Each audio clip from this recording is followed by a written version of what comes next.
Let's talk about handheld gaming for a minute.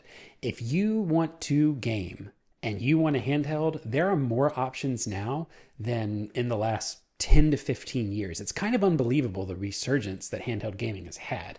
You've got everything from the Steam Deck, the Xbox ROG Ally, the Ally X, the Switch, the PlayStation Portal. Lenovo's got one, Asus has one. Every manufacturer, every big manufacturer at least, has a gaming handheld.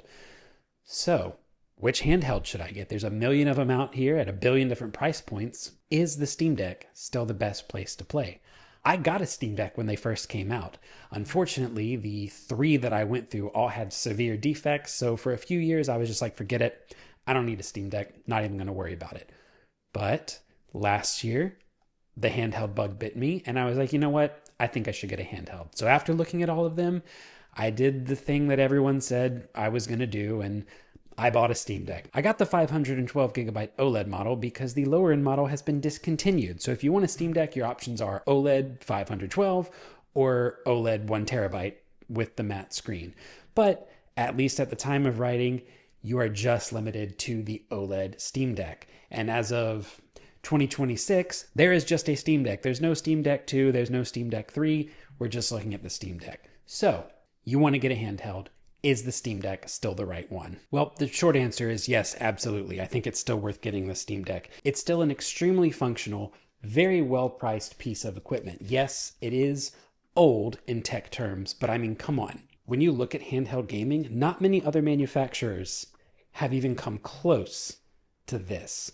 This is still one of the best handhelds that you can get, and one of the best handhelds ever made. To have your entire Steam library in the palm of your hand is still the unique selling point of this device. And yeah, it's pretty awesome. Now, I don't have a robust Steam library, but I've got enough to where it was worth me getting a Steam Deck. And to be completely honest, I wanted a Steam Deck to complement my Steam Machine and Steam Frame headset, which, as of March 2026, are still not here. And who knows when we're going to get those. Regardless, I love this thing.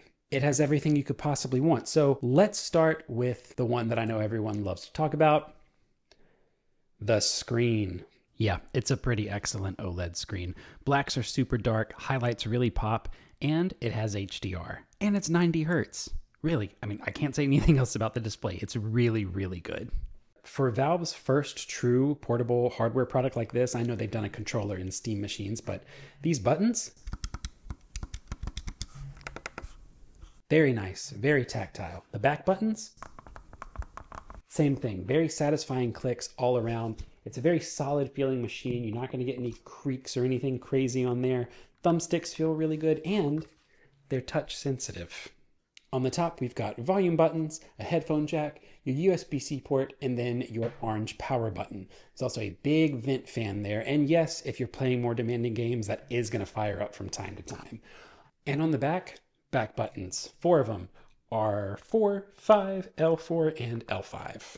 I'll tell you what I think is so much fun about the Steam Deck, and one of the things that I think really separates it from other handhelds, that's going to be these touch pads right here. You probably can't hear it, but it's making a little haptic click there. If you've used a MacBook Pro trackpad or one of the newer Surface's trackpads, this is going to feel very, very familiar. It's not moving a lot, but it has a subtle little haptic spring that happens that makes it feel like you're actually clicking a button. It doesn't exactly feel like you're clicking a button, but for what these touchpads are used for, it is perfect.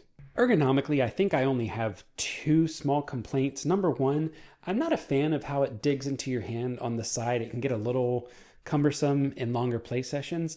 And number 2, I don't like the shoulder buttons. They're at a weird spot. There's no really good place to put your finger. If it's up here, it feels too tall and out of the way from this. And if it's down here, it can kind of slide off as you're pressing them.